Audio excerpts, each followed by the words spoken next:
कहते हैं, जब घर की नींव हिलती है तो महल नहीं, रिश्ते टूटते हैं। एक मां जिसने उम्र भर बेटे के लिए भूख नींद त्याग दी, उसी बेटे ने बहू की एक झूठी शिकायत पर सबके सामने उसे थप्पड़ मार दिया। उस पल सिर्फ एक आवाज नहीं गूंजी, पूरी इंसानियत रो पड़ी। लेकिन कहानी यही खत्म नहीं होती, क्योंकि सच जब सामने आया तो बेटे की रूह तक हिल गई और रिश्ता हमेशा के लिए बदल गया। आइए पढ़ते हैं एक ऐसी कहानी जो हर दिल को आईना दिखा देगी। दोस्तों, पूरी कहानी जानने के लिए इस वीडियो को आखिर तक जरूर देखें। लेकिन पहले इस वीडियो को लाइक करें, चैनल को सब्सक्राइब करें और कमेंट में अपना और अपने शहर का नाम जरूर लिखें। सुबह की हल्की ठंडी हवा पूरे मोहल्ले में घूम रही थी। पुराने मकान के आंगन में खटखट की आवाज गूंजी। मां, चाय बन गई क्या? ये आवाज थी विक्रम की। उम्र 30 के करीब, नौकरी करता था लेकिन स्वभाव से थोड़ा गुस्सैल।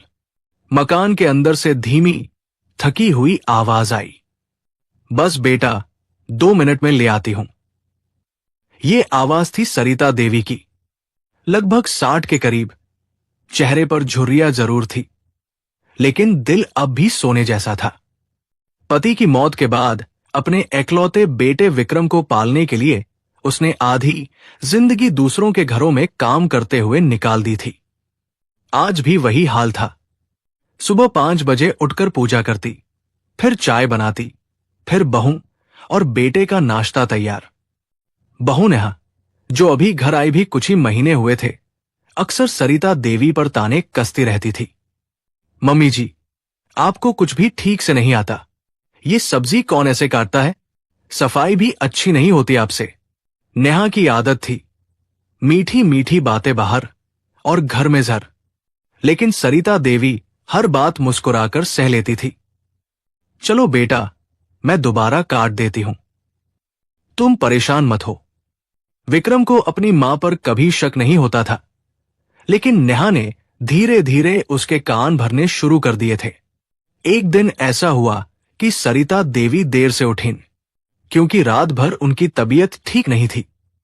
लेकिन बहू को यह बात समझ नहीं आई, या शायद उसने समझना चाहा ही नहीं। मम्मी जी, चाय क्यों नहीं बनी? क्या कामचोरी शुरू हो गई है? नेहा की आवाज पूरे घर में तेज गूंज उठी। विक्रम कमरे से बाहर आया, थोड़ी नाराजगी के साथ बोला, मां, सुबह सुबह इतना भी नहीं कर सकती क्या? सरिता देवी ने कुछ पल बेटे को देखा। उन आंखों में एक अजीब सी उदासी थी। बेटा, रात भर बुखार था, सोचा था थोड़ी देर में बना दूंगी, वो धीरे से बोली। नेहा चिल्लाते हुए बोली, और हमें कौन बताएगा? क्यों? मैं डॉक्टर हूं। मैं कैसे जानूं? अगर इनसे घर नहीं चलता तो पहले ही बता देना चाहिए था। धीरे धीरे घर का माहौल बदलता जा रहा था। विक्रम अब हर बात पर मां पर शक करने लगा था। उधर मोहल्ले की शांति काकी, जो सरिता देवी की पुरानी सहेली थी, रोज देखती कि सरिता कितना काम करती है और फिर भी बहू ताने देती रहती है। एक दिन उन्होंने पूछा, सरिता, कब तक सहोगी? बोल दो बेटे से। सरिता ने हल्की हंसी हंसकर कहा, मेरा बेटा है, बहू नहीं है, सब ठीक हो जाएगा। लेकिन सच तो यह था कि सब ठीक नहीं हो रहा था, सब बिगड़ रहा था। नेहा ने अब नया खेल शुरू किया।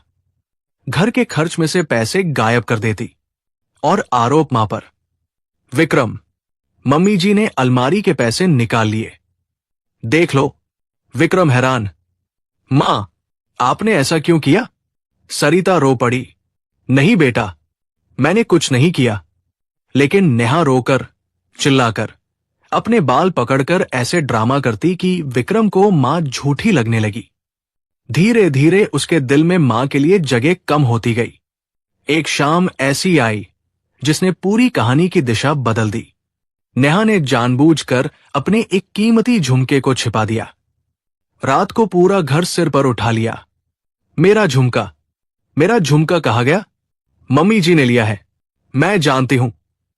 विक्रम भी परेशान हो उठा। मां, ये सब क्या है? आप ऐसा क्यों करेंगी? सरिता चौंक गई। बेटा, मैं क्यों चुराऊंगी? मैं तुम्हारी मां हूं। लेकिन नेहा ने बिना रुके रोते चिल्लाते हुए विक्रम को इतना भड़का दिया कि अब मामला आग की तरह फैल गया। मोहल्ले वाले इकट्ठा हो गए, लोग चुगलियां करने लगे, घर में तनाव बढ़ गया। सरिता देवी के लिए इससे बड़ा दुख क्या हो सकता था? पूरी जिंदगी बेटे के लिए खपा दी, और आज वही बेटा उन पर शक कर रहा था। उस रात सरिता देवी मंदिर में बैठी थी, मोमबत्ती की हल्की रोशनी में। उनकी आंखें भीगी थी, होठों पर बस यही शब्द, हे भगवान, मेरे बेटे को सही राह दिखाना।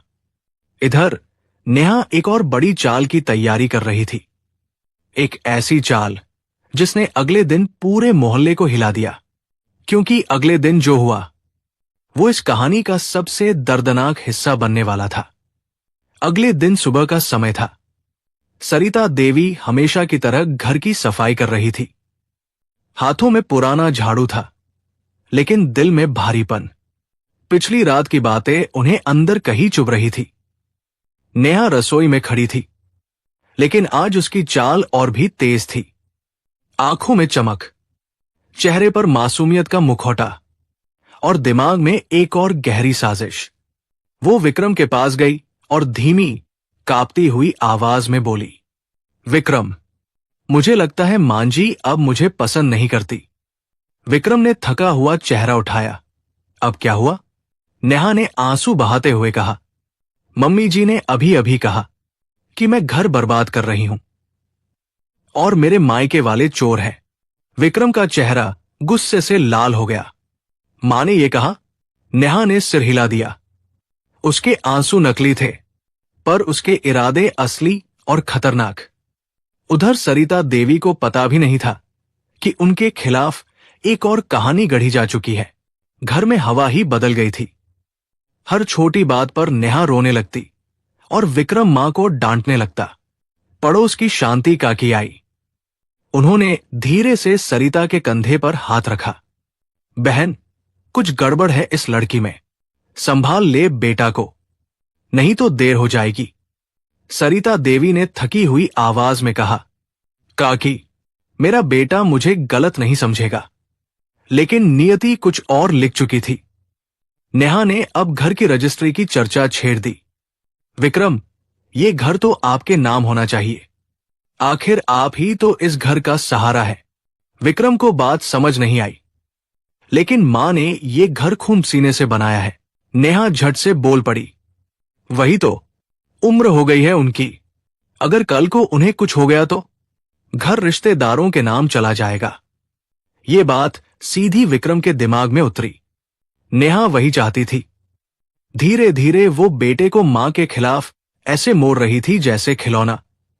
उधर सरिता देवी को कोई अंदाजा नहीं था कि ये सब उनके ही घर की दीवारों के बीच चल रहा है। वो दोपहर थी।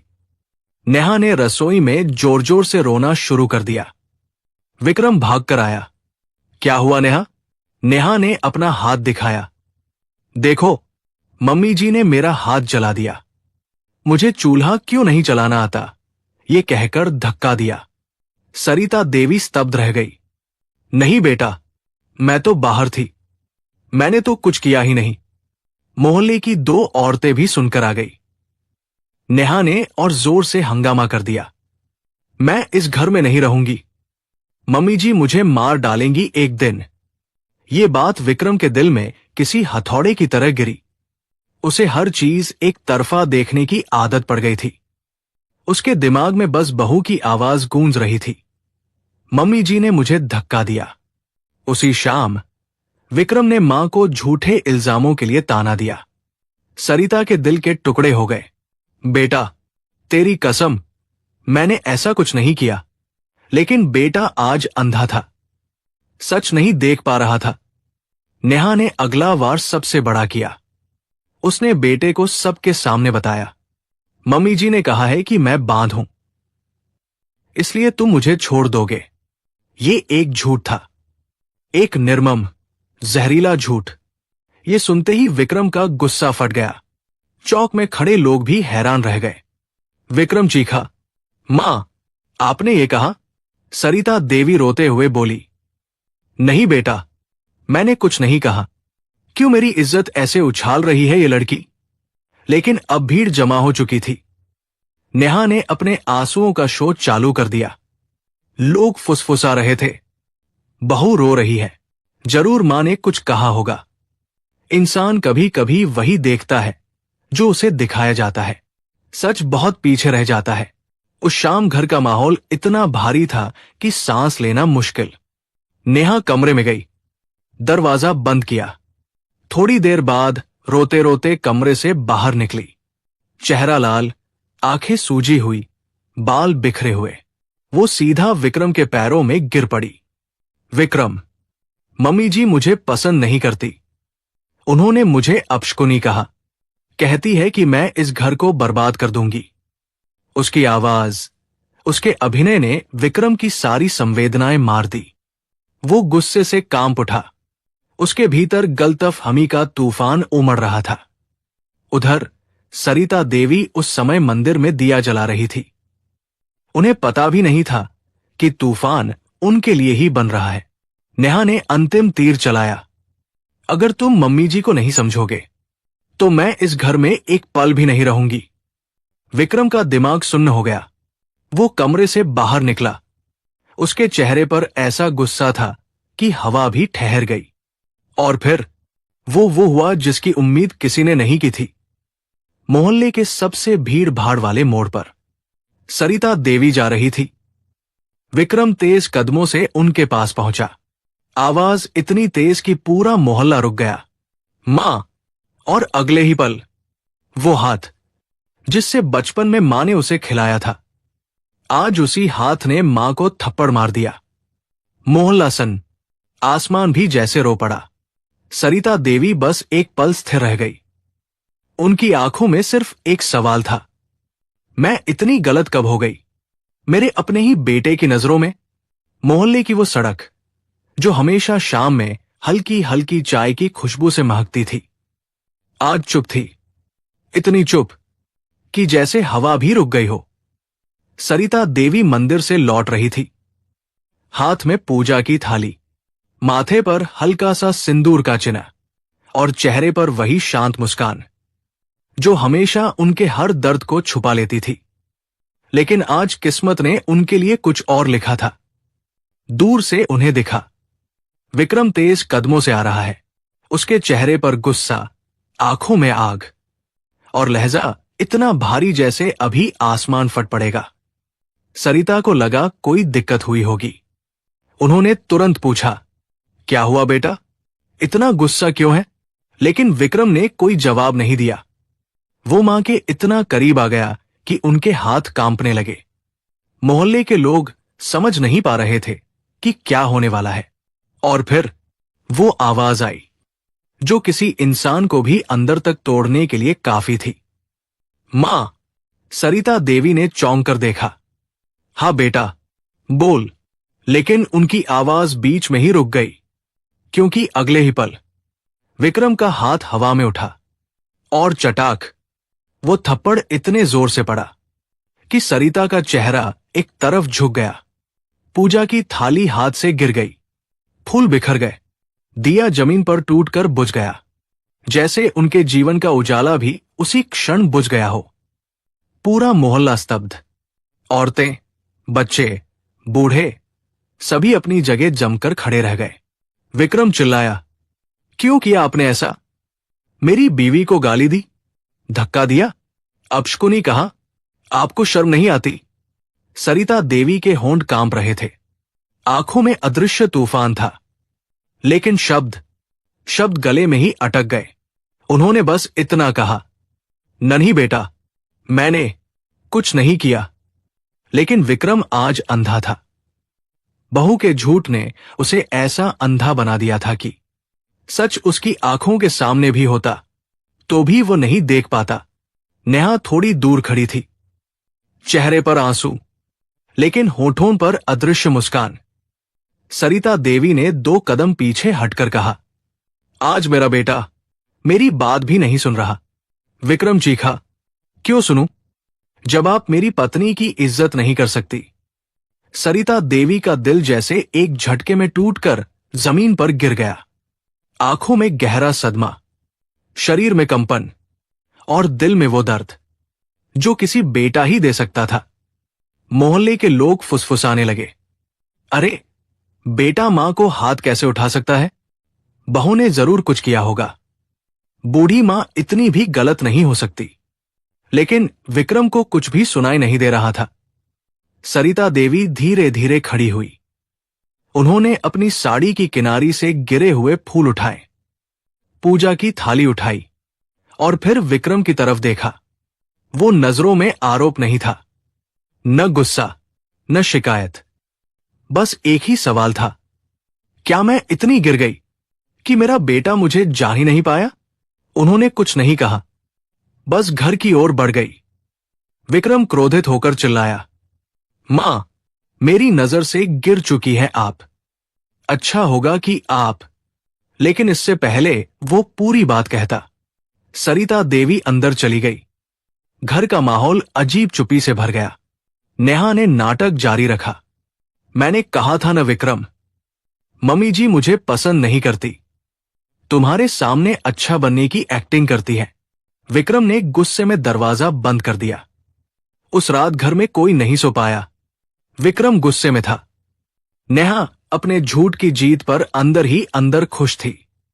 लेकिन सरिता देवी, वो कमरे में बैठकर सिर्फ एक बात दोहरा रही थी, क्या सच में मेरे बेटे को लगता है कि मैं गलत हूं? उनकी आंखें लाल थी, दिल टूटा था, सांसें भारी थी। उन्होंने भगवान की फोटो के सामने हाथ जोड़कर कहा, अगर मेरा बेटा सच नहीं देख पा रहा तो हे प्रभु, उसे रास्ता दिखाना। मुझे नहीं चाहिए कोई सफाई, बस मेरा बेटा सुरक्षित रहे। उनके शब्द पूरी तरह टूट चुके थे और उसी टूटन में उन्होंने एक फैसला लिया, घर छोड़ देने का। सुबह होते ही वो चुपचाप अपना पुराना थैला लेकर घर से निकल गई। न कोई आवाज, न कोई शिकायत, न कोई गुस्सा, बस आंसुओं से भरी आंखें, जैसे कह रही हो, जहां मेरी इज्जत नहीं वहां मेरा होना किस काम का? जब विक्रम उठा और उसने मां का कमरा खाली पाया, उसके मन में एक अजीब सी बेचैनी हुई, लेकिन अहंकार अभी भी बाकी था। उधर नेहा ने आकर कहा, अच्छा हुआ, मैं नहीं चाहती थी कि वो मेरे सामने आए। विक्रम का चेहरा पत्थर जैसा हो गया। वो कुछ नहीं बोला, लेकिन उसे नहीं पता था, मां का जाना उसकी जिंदगी का सबसे बड़ा तूफान आने की शुरुआत थी। क्योंकि दोपहर तक ऐसा सच सामने आने वाला था जो उसके जीवन को जड़ से हिला देगा। सुबह बीत चुकी थी। दोपहर का सूरज खिड़कियों से अंदर झांक रहा था, लेकिन विक्रम के मन में घोर अंधेरा था। मां का खाली कमरा किसी खाई की तरह लग रहा था। बिस्तर पर पड़ी पुरानी रजाई, तकिए पर मां की हल्की सी खुशबू, दीवार पर टंगी उनकी तस्वीर, सब कुछ चीख चीख कर कह रहा था, मां चली गई है। विक्रम ने कमरे में चारों तरफ देखा। टेबल पर एक आधी जली अगरबत्ती अभी भी धुआं दे रही थी। वही भगवान की मूर्ति के पास रखा एक छोटा सा नोट। वो कांपते हाथों से उठाता है। उस छोटे से कागज पर बस एक ही लाइन लिखी थी, बेटा, गलती मेरी ही होगी, तुम अपना ख्याल रखना। विक्रम ने कागज सीने से लगाया, लेकिन उसका अहंकार अभी भी उसे रोक रहा था कि वो स्वीकार करे कि मां निर्दोष थी। तभी कमरे के बाहर नेहा की आवाज आई, विक्रम, खाना नहीं खाना? विक्रम चिढ़कर बाहर आ गया, लेकिन उसका व्यवहार पहले जैसा नहीं था। आज उसके चेहरे पर बेचैनी और असुरक्षा साफ दिख रही थी। नेहा ने दिखावटी चिंता दिखाते हुए कहा, तुम परेशान मत हो, मम्मी जी थक गई होंगी, वापस आ जाएंगी। विक्रम ने कुछ नहीं कहा। वो बस सोफे पर बैठ गया। नेहा मोबाइल पर बात कर रही थी, कम आवाज में, लेकिन इतनी भी कम नहीं कि विक्रम को सुनाई न दे। हाँ सुनो, मैंने सब कर दिया। अब विक्रम पूरी तरह मेरे कंट्रोल में है। मां को मैंने घर से निकलवा दिया। विक्रम के कान जैसे सुन पड़ गए। उसके दिल की धड़कन तेजी से बढ़ने लगी। नेहा फिर बोली, हाँ, अब तुम चिंता मत करो, बस कुछ दिनों में प्रॉपर्टी भी मेरे नाम हो जाएगी। ये सुनते ही विक्रम की सांस अटक गई। उसने सुनने के लिए कदम धीमे कर दिए। नेहा हंस रही थी। अरे, वो बूढ़ी औरत क्या कर लेगी? उसके बेटे ने ही उसे थप्पड़ मार दिया। अब वो कभी वापस नहीं आएगी। अब ये घर मेरा, और मैं जो चाहूंगी वही होगा। विक्रम के शरीर में बिजली सी दौड़ गई। घर मेरा, मां बूढ़ी, थप्पड़, कभी वापस नहीं आएगी। हर शब्द उसे भीतर तक काट रहा था। उसके पैरों के नीचे से जैसे जमीन खिसक गई हो। उसकी आंखों के सामने मां का झुकता चेहरा, वो थप्पड़ और गिरते हुए फूलों की तस्वीर घूमने लगी। वो दीवार पर हाथ रखकर खड़ा हो गया, सांसें तेज, दिल डूबता हुआ। उसी समय नेहा ने फोन कट किया और पीछे मुड़कर देखा। विक्रम वही खड़ा था, असहाय, टूटा हुआ, और सबसे बड़ी बात, सच सुन चुका था। नेहा का चेहरा पीला पड़ गया। वो कुछ बोल पाती उससे पहले विक्रम गरज पड़ा। ये सब क्या था? नेहा हकलाने लगी। वह विक्रम, मैं तो मजाक कर रही थी। लेकिन विक्रम अब पहले वाला विक्रम नहीं था। उसकी आंखों में गुस्सा नहीं, बल्कि पश्चाताप की आग थी। विक्रम वही जमीन पर बैठ गया। उसे अपनी हर गलती याद आने लगी। मां की तबीयत खराब थी, फिर भी उसने डांटा। मां ने पैसे चुराने के इल्जाम पर रोककर सफाई दी। मां ने कभी बहू को अपशकुनी नहीं कहा। मां ने हाथ नहीं जलाया। मां ने कभी बहू को धक्का नहीं दिया। मां ने हर बार सच बोला, लेकिन उसने हर बार झूठ पर विश्वास किया। उसके दिमाग में घूम गया, मां, मैंने आपको थप्पड़ क्यों मारा? क्यों? वो फूट फूट कर रोने लगा। नेहा डरती हुई पीछे खड़ी थी। विक्रम ने गुस्से से कहा, तूने मुझे मां के खिलाफ क्यों भड़काया? नेहा बोली, क्योंकि अगर तुम्हारी मां घर में रहती तो तुम कभी पूरी तरह मेरे नहीं हो सकते थे, और मुझे ये घर चाहिए था। विक्रम की आंखें लाल हो गई। उसने जोर से चिल्लाया, दुनिया की कोई संपत्ति, कोई औरत, कोई रिश्ता मां से बढ़कर नहीं होता। नेहा बोली, अब क्या होगा? लोग क्या कहेंगे? विक्रम ने कहा, लोगों का नहीं, मुझे अपनी मां चाहिए। मुझे अपनी गलती सुधारनी है। वो उठकर दरवाजे की तरफ भागा। नेहा पीछे से चिल्लाई, विक्रम, तुम ऐसी मत करो। लेकिन विक्रम रुकने वाला नहीं था। विक्रम ने पूरे मोहल्ले में पूछताछ की। किसी ने कहा, सुबह सुबह अकेली कहीं चली गई। किसी ने कहा, अस्पताल गई होंगी, बहुत बीमार लग रही थी। किसी ने कहा, शायद मंदिर की ओर गई होंगी। वो पागलों की तरह हर गली, हर सड़क दौड़ता फिरा। बेचैनी इतनी कि सांसें भी साथ छोड़ देती। उसकी आंखें लाल थी, कपड़े पसीने से भीगे हुए, चेहरे पर सिर्फ एक ही भावना, पछतावा। उसी वक्त एक बच्चा बोला, भैया, वो वाली दादी तो सड़क के किनारे बेहोश पड़ी थी। लोगों ने उन्हें ऑटो में डालकर अस्पताल भेज दिया। विक्रम के पैरों से ताकत ही निकल गई। वो लड़खड़ाता हुआ बोला, कौन सा अस्पताल? कौन सा? बच्चे ने इशारा किया। विक्रम ने बिना एक पल गवाए भागना शुरू कर दिया। हर कदम पर उसे वही थप्पड़ याद आता जो उसने मां को मारा था। लेकिन असल में वो थप्पड़ मां को नहीं, उसकी खुद की इंसानियत को लगा था। अस्पताल में जैसे ही वो पहुंचा, नर्सों ने पूछा, आप कौन हैं? विक्रम रोते हुए बोला, मैं उनका बेटा हूं। नर्स बोली, अच्छा हुआ आप आ गए। उनकी तबीयत बहुत खराब है, शुगर लो, ब्लड प्रेशर हाई, और भावनात्मक सदमा इतना गहरा है कि दिल पर असर पड़ा है। अगर 2 घंटे और देर हो जाती ना, तो शायद हम उन्हें बचा नहीं पाते। विक्रम वही जमीन पर बैठ गया। उसके आंसू रुक नहीं रहे थे। वो फुसफुसाया, मां, आपने इतने दर्द में भी मुझे दोषी नहीं ठहराया। डॉक्टर ने कहा, आप उनसे मिल सकते हैं, लेकिन ध्यान से, वो बहुत कमजोर है। विक्रम कमरे की ओर बढ़ा, हर कदम उसके दिल में चुभता हुआ। दरवाजा खोला और वहां बिस्तर पर लेटी अपनी मां को देखा। चेहरा पीला, होंठ सूखे हुए और आंखें बंद। वो ये दृश्य देखकर वही ढह गया। अस्पताल का कमरा हल्की नीली रोशनी में डूबा हुआ था। मशीनों की बीप बीप, धीमी सी दवाइयों की खुशबू और ठंडी हवा में तैरती हुई एक गहरी खामोशी। विक्रम कमरे के बाहर खड़ा था। शरीर कांप रहा था, आंखें लाल और सूजी हुई, दिल इतना भारी कि जैसे सीने से बाहर निकल आएगा। नर्स ने कहा, वो होश में है, लेकिन बहुत कमजोर। विक्रम के कदम कांपने लगे। उसने दरवाजा धीरे से खोला। अंदर बिस्तर पर लेटी सरिता देवी, आंखें आधी खुली, चेहरा थका हुआ, सांसें धीमी, लेकिन माथे पर वही पुरानी ममता जो कभी खत्म नहीं हो सकती। विक्रम उनके पास जाकर घुटनों पर बैठ गया।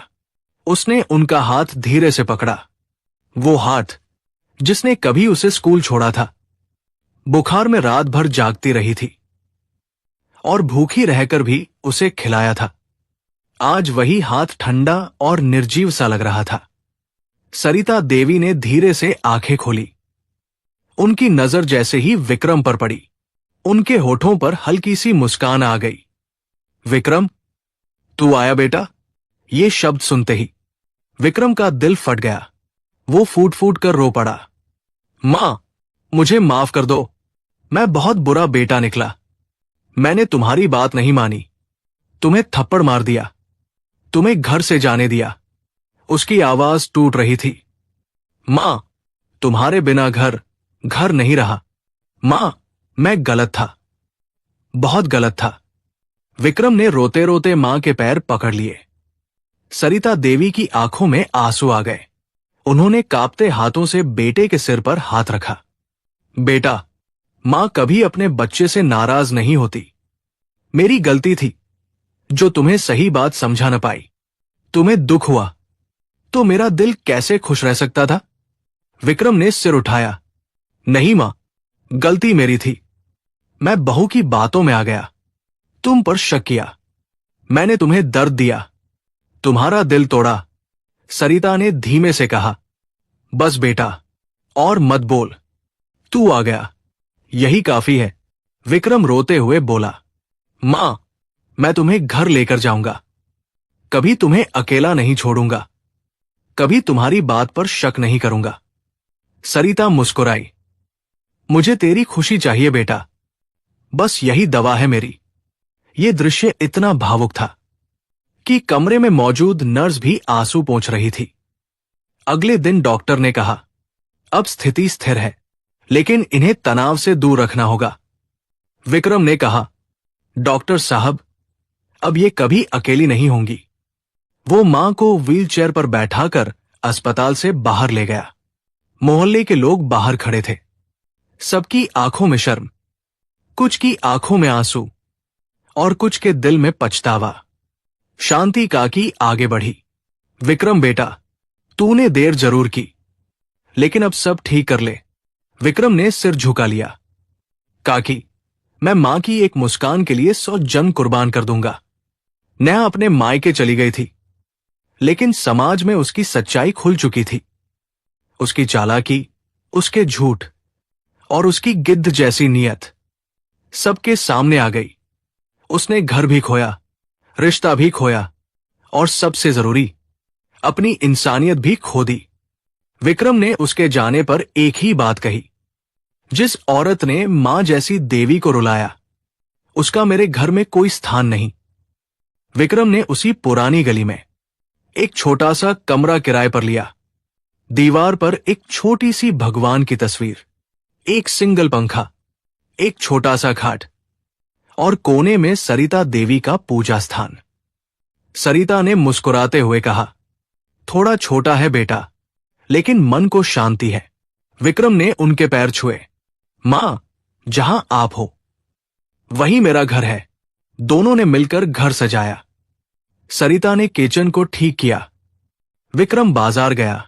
राशन लाया और शाम को दोनों साथ बैठकर खाना खाते। सरिता ने विक्रम के सिर पर हाथ रखकर कहा, जब बच्चा गलती करता है तो उस गलती की वजह से मां का प्यार नहीं घटता, बल्कि उसकी चिंता बढ़ जाती है। विक्रम बोला, मां, तुम्हारे बिना मैं कुछ नहीं। इस कहानी की सबसे बड़ी सीख यही है, जिस घर में बहू की बात को मां के ऊपर रखा जाए, वहां बर्बादी तय है। मां कभी गलत नहीं होती। गलतियां हो सकती है, इरादा कभी नहीं। जिस बेटे ने मां पर हाथ उठाया, वो जीत कर भी हार जाता है। और अंत में, मां को समझने में देर मत करो, वरना जिंदगी में सिर्फ पछतावा ही रह जाता है, जिसने अपने 3 पहियों पर पूरी इंसानियत चला दी थी। अगर इस कहानी ने आपके दिल को छुआ हो तो हमारे चैनल को लाइक, सब्सक्राइब और शेयर जरूर करें। कमेंट में अपना और अपने शहर का नाम लिखिए, ताकि हमें पता चले कि हमारी कहानियां कहां तक दिलों को छू रही हैं। फिर मिलेंगे एक नई भावनात्मक कहानी के साथ। तब तक खुश रहिए, स्वस्थ रहिए और अपने माँ बाप को समय दीजिए। जय हिंद, जय भारत।